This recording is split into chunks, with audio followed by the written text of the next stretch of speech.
సంతృప్తి వ్యక్తం చేసిండ్రు అని చెప్పి నేను భావిస్తున్నాను. అదేవిధంగా 2019 పార్లమెంట్ ఎన్నికల్లో 3 పార్లమెంట్ గెలిస్తే ఈ ఎన్నికల్లో మమ్మల్ని 8 పార్లమెంటు సీట్లు గెలిపించడం ద్వారా 8 సీట్లు అధికంగా ఇచ్చి పార్లమెంటులో కూడా మాకు అత్యధికంగా సీట్లు ఇవ్వడం ద్వారా ఓట్లు సీట్లు కూడా మమ్మల్ని పెంచడం ద్వారా ప్రజలు ఆశీర్వదించారు. ఇదే కాకుండా మూడవ విశ్లేషణ 119 శాసనసభ నియోజకవర్గాలలో ప్రజలు ఓట్లేస్తే విస్పష్టంగా ఆనాడు 64 సీట్లు ఎట్లయితే మెజారిటీ వచ్చిందో ఈరోజు 64 సీట్లలో మెజారిటీ రావడమే కాకుండా కంటోన్మెంట్ మేము ఓడిపోయి బీఆర్ఎస్ గెలిచిన సీటులో కాంగ్రెస్ పార్టీకి 13,206 ఓట్ల మెజారిటీ ఇచ్చి 65వ స్థానాన్ని కూడా కాంగ్రెస్ పార్టీకి ఇవ్వడం ద్వారా ఆనాడు ఇచ్చిన 64 సీట్ల కంటే ఇంకొక సీటును అదనంగా ఇచ్చి కాంగ్రెస్ పార్టీని అసెంబ్లీలలో కూడా 65 సీట్ల తీర్పు ద్వారా మా రెఫరెండంని ప్రజలు సమర్థించిండ్రు, మాకు అనుకూలంగా ఓట్లేసి గెలిపించిండ్రు. కాంగ్రెస్ పార్టీ అధ్యక్షుడిగా ముఖ్యమంత్రిగా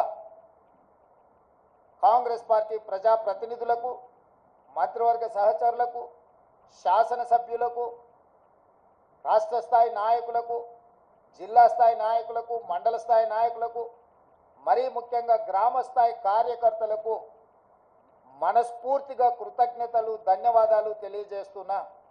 ఈరోజు వారి శ్రమ వల్ల వారి కష్టం వల్ల వారి ప్రయత్నం వల్ల ఓట్ల శాతంలో కావచ్చు పార్లమెంటు సీట్ల విషయంలో కావచ్చు శాసనసభ నియోజకవర్గాల వారిగా కాంగ్రెస్ పార్టీకి అత్యధిక మెజారిటీని తీసుకొచ్చి మా కాంగ్రెస్ పార్టీ కార్యకర్తలు ఈరోజు మా గౌరవాన్ని రాహుల్ గాంధీ గారి నాయకత్వాన్ని నిలబెట్టినందుకు కాంగ్రెస్ పార్టీ తరఫున వారికి నేను సంపూర్ణంగా కృతజ్ఞతలు తెలియజేస్తున్నా.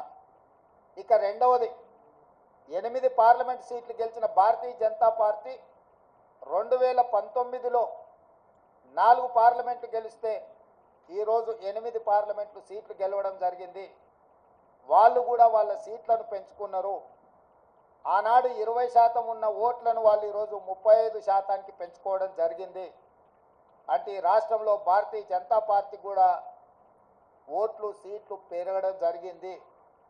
అయితే ఇందులో వాళ్ళ ఓట్లు సీట్లు పెరగడానికి వాళ్ళ నాయకత్వాన్ని సమర్థించేదానికంటే బీజేపీని గెలిపించడానికి బీఆర్ఎస్ నాయకులు ఆత్మ బలిదానం చేసుకొని అవయవాలను త్యాగం చేసి అవయవ దానం చేసి ఈరోజు బీజేపీని గెలిపించడం జరిగింది.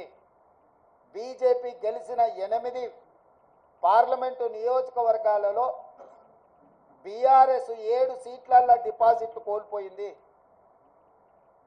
ఆదిలాబాద్ కావచ్చు, నిజామాబాద్ కావచ్చు, కరీంనగర్ కావచ్చు, మల్కాజ్గిరి కావచ్చు, సికింద్రాబాద్ కావచ్చు, చేవెళ్ళ కావచ్చు, మహబూబ్ నగర్ కావచ్చు, ఈ 7 పార్లమెంటు నియోజకవర్గాలలో బీఆర్ఎస్ డిపాజిట్లు కోల్పోయి బీజేపీని గెలిపించడం ద్వారా బీఆర్ఎస్ నాయకులు ఆత్మ బలిదానం చేసుకొని అవయవ దానం చేసిండ్రు బీజేపీకి.